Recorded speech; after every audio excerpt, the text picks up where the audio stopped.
I cheated on my wife with a stranger I met while traveling. She found out when she saw my credit card charges for a hotel room. Her voice was steady as she said, "You've lost more than you know." She left that night without a goodbye. And when she came back, she had a lawyer with her. And a letter, "Welcome to Cheat Sheet Tales, where loyalty dies, lies bleed out, and the truth hits like a slap to the face." These aren't just stories. They're confessions soaked in betrayal and regret. Ever spotted a red flag when it was already too late? Say it in the comments. Let's tear into today's tale. I'm a 42-year-old man from Tucson. Married, or I was for 13 years, to a woman named Naomi. She's 39, strong, smart, never let the world make her hard. We had 2 kids, Lily, our 10-year-old daughter, with a stare like mine, Jonah, our 7-year-old son, who could make anyone laugh with one. Word. I had a normal life. Maybe even a good one. Then I threw it away. It started last October. My company sent me to Denver for a 2-day conference. I didn't want to go. I wasn't close to anyone at work, and I hated travel. But it was mandatory. Naomi helped pack my bag. She even put snacks in there, protein bars, a bag of almonds. That little gesture, I didn't appreciate it at the time. At the Sheraton, I checked in late. The hotel bar was almost empty. I sat alone, ordered a drink, scrolled my phone. I wasn't looking for anything. That's the part that keeps echoing in my head. I didn't go out with bad intentions. I just didn't care anymore. Not about anything. That's when Amber sat next to me. She wore this long black coat, red lipstick, and had a confidence that pulled people in. She ordered something. Strong. We got to talking, just small stuff at first. Work, travel, stupid complaints. She asked if I was married. I said yes. I don't know why I didn't lie. She didn't flinch. She said, "Most guys here are." Doesn't mean anything. I don't know what I thought would happen. I wasn't drunk. I wasn't lonely. I just didn't say no when I should have. We went to her room. I told myself it was one night. I told myself I could live with it.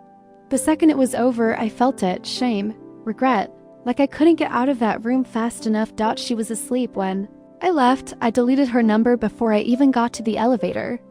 Told myself to forget it. Back home, I was quiet for days. Naomi asked if I was okay. I said I was just tired. She believed me. 2 weeks later, she found the charge on our joint credit card. $286.19 at the Sheraton, downtown Denver, she said. I looked up from my phone. My stomach dropped. She stood there, arms crossed, holding the statement like it was a murder weapon. "You told me the company covered everything." "They did," I said too fast. "That must have been something I put on the wrong card." Her face didn't change. "You didn't even stay at the Sheraton. The conference is at the Hyatt." That was it. She turned around, walked upstairs. That night, she packed a bag and left. I begged her to stay. She didn't say a word. 3 days later, she came back.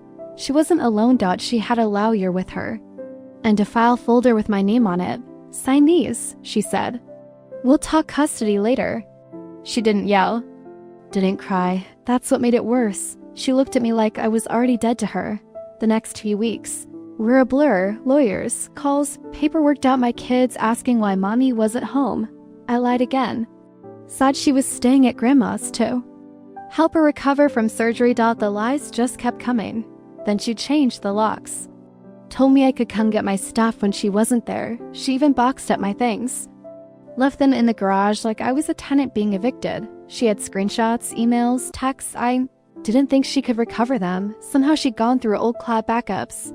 She had it all, every dirty detail. "I'll never let you lie to me again," she said. "And I'll never let you lie to our kids." I was removed from every school contact list, every emergency form. I went from being their father to being the other weekend parent. I deserve every bit of it. But it still hurts. After Naomi left with the lawyer, my world started falling apart in pieces I didn't expect. I thought the divorce would be the hardest part. I was wrong. A week after I moved into the Glendale apartment, I got a message from my boss. Short, cold, "We need to talk. Tomorrow morning." I already knew what that meant. I hadn't been myself at work, missing deadlines, ignoring emails, sitting at my desk pretending to work while my head spun with thoughts of my kids and how they were slipping away. That meeting lasted 10 minutes. I was being let go. No severance. Just a final paycheck and instructions to clear out by noon. Told myself I'd start applying right away. But the truth is, I stayed in bed for a week. I didn't shower.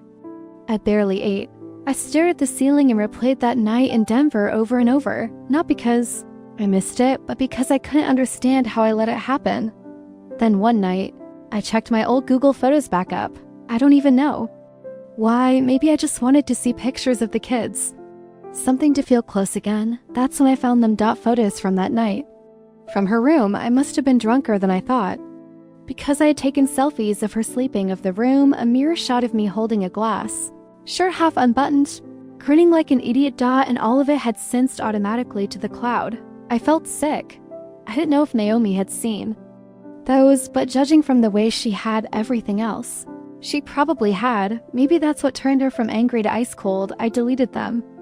But it was too late for that to matter. Then came the letters. Jonah's school counselor emailed me first, said they noticed changes in his mood, that he'd been withdrawn, didn't talk much in class, and had started crying during lunch. He told the teacher my dad did something bad and made mommy leave. I sat there in front of my laptop, reading that line over and over. I thought I hated myself before. That moment showed me a new level. Then Lily stopped coming altogether. I would wait at the supervised exchange point, sitting on the bench outside, and Naomi's car would pull up with just Jonah. The first time, I asked where Lily was. Jonah looked at his shoes and said, "She says she doesn't want to see you." Asterisk, no anger. Just a flat voice, like it wasn't even strange to him anymore. I sent her a letter. A real one, handwritten. I didn't beg. I didn't make excuses. I just told her I loved her, that I was sorry for breaking the family, that I missed her every day. She never replied, but 2 weeks later, a package came to my apartment. It was the letter I wrote unopened, stuffed in an envelope with a sticky note on the front that said, "She doesn't want to hear it. Let her heal." No signature, but I knew it was from Naomi. I tried to keep my weekends with Jonah normal. We'd go to the park, play video games. I'd buy his favorite cereal, but the more time passed, the more I could see the difference in him. He stopped laughing at my jokes. He called David Dad once by accident. He froze when he said it, looked at me like he expected me to explode. I just smiled and said, "That's okay, buddy." Then I went into the bathroom and cried until my eyes burned. I'm not angry at David. He's probably a good man. He showed up for a family that I destroyed, but it's hard. Knowing another man is tucking in your son, coaching his little league team, helping him with homework. Things I used to do without even thinking. Now I think about them every second. This isn't just a punishment, it's a sentence. And I know. I haven't hit rock bottom yet. About 3 months after losing my job, I got a certified letter in the mail. It was from Naomi's lawyer. She was filing to revise the custody agreement again, this time asking the court to suspend visitation. Entirely. The reason? Lily had started therapy, and the counselor believed my presence was causing her more emotional distress. I had no idea this was even happening.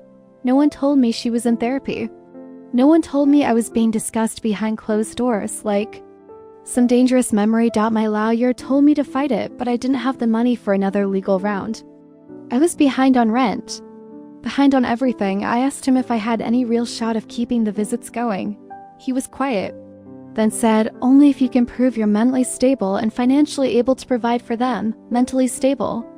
It was like a punch in the gut. Maybe he didn't mean it the way it sounded, but he wasn't wrong. I wasn't sleeping. I'd lost almost 20 pounds. My apartment was a mess. I was spiraling, and everyone could see it. So I didn't fight it. I let the motion go through uncontested. The next court date, I stood there and listened as the judge suspended my visitation rights until I could complete a 6-month parenting class, go through a psychological evaluation, and provide proof of stable employment. Naomi didn't look at me once during that hearing. The night after, I drank more than I should have. First time I'd really let myself slip that far. I woke up the next morning on the floor, phone buzzing next to my head. It was a text from Melissa, Naomi's sister. I heard what happened. For what it's worth, I hope you figure your life out before it's too late. Not for her. For them, that one hit me hard because she was right. This wasn't about Naomi anymore. It wasn't about the divorce. This was about the kids. I had destroyed the trust my daughter had in me. I had become a ghost in my own son's world. I had built this life, piece by piece, and then I lit the whole thing on fire for a woman I didn't even know, and I was still burning in the ashes. But then came one last twist I didn't expect. Amber showed up. Not in person, but in a message. She found me on Instagram, a throwaway account I barely used. I guess she'd been looking. The message was short. You never told me you were married. You ruined my life too. I didn't even know how to respond. She told me she lost her job because of what happened, that her boss found out about her sleeping with a married conference guest, and the company decided she violated travel conduct. She blamed me. Said she got labeled as a homewrecker. That people at work treated her like trash. She was forced to quit, said she'd been in therapy since November. Said she was depressed, angry, lost. I stared at the message for a long time. And I realized, I didn't just ruin my life. I took hers down with it too, even if she wasn't innocent. She didn't ask to be lied to. I let her believe I was just some lonely guy on a work trip. And when it was over, I erased her like she was nothing. Turns out that kind of cruelty doesn't disappear. It just circles back later, louder, louder. Meaner, I didn't reply to Amber. I didn't know what to say, but I knew one thing. I was out of people left to hurt. Now, all I had left was time and silence, and maybe if I worked hard enough, some kind of chance to face what I'd become. The last time I saw Lily was in court, almost a year to the day after Naomi found the hotel charge. She was sitting beside Naomi, wearing a simple blue dress and those glasses she picked out on her own. She didn't look at me once. When the judge asked if she felt comfortable resuming visitation, she shook her head, just one small hard shake. The courtroom was silent. I wanted to stand up, say something. Anything, but I didn't. I just stared at her, realizing I wasn't her safe place anymore. I was a scar in her life. A reason she had to sit in therapy rooms instead of piano recital. The judge kept the suspension in place until further notice. I nodded. That was the only thing left I could do with dignity. After that hearing, Naomi and I were in the hallway, waiting on final paperwork. She leaned against the wall, arms crossed. Eyes on the floor. I looked at her. Really looked at her. She wasn't angry anymore, just tired. I never meant to destroy us, I said quietly. She didn't look at me when she said it, but she said, but you did. A silence fell between us, not the kind you talk through. The kind, that means you've reached the end of something you can't fix. Then she added, the kids are healing. Don't come back into their life until you're someone they can trust. That was the last time we spoke. I spent the next few months finishing the parenting course. I went to therapy twice a week. I took temp work, warehouse jobs, customer service shifts, anything I could get. I lost my professional career. No one would touch my resume after the quiet references spoke louder than my qualifications. My apartment stayed bare. Just a mattress, a table, and a couch someone left on the curb. Most nights, I sat in silence. I stopped trying to distract myself. I forced myself to sit in the pain. I stopped drinking. Stopped blaming anyone but myself. I started journaling. Not for forgiveness, just so I could look back and never forget how far I'd fallen. How much it cost. I missed Lily's 11th birthday. Naomi sent me a legal letter saying they were going out of town. No forwarding info, no photos, just a formal notification. Jonas still sent me drawings every few months. Stick figures of me and Dad David at the zoo. They always came folded up in yellow envelopes with no return address. He still called me Dad, but I could feel the distance in every word. Like he was trying to balance two fathers without knowing how to hold either. That's the thing about cheating people never talk about. It doesn't just break trust.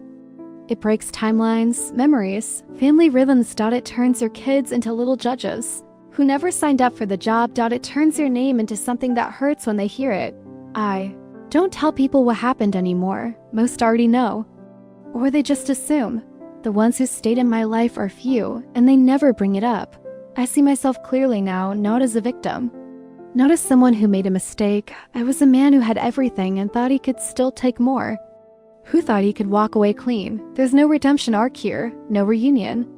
No makeup scene. Just a long road I walk alone. Because that's the price, not the affair. Not the divorce, but becoming the reason your daughter won't return. Your letters.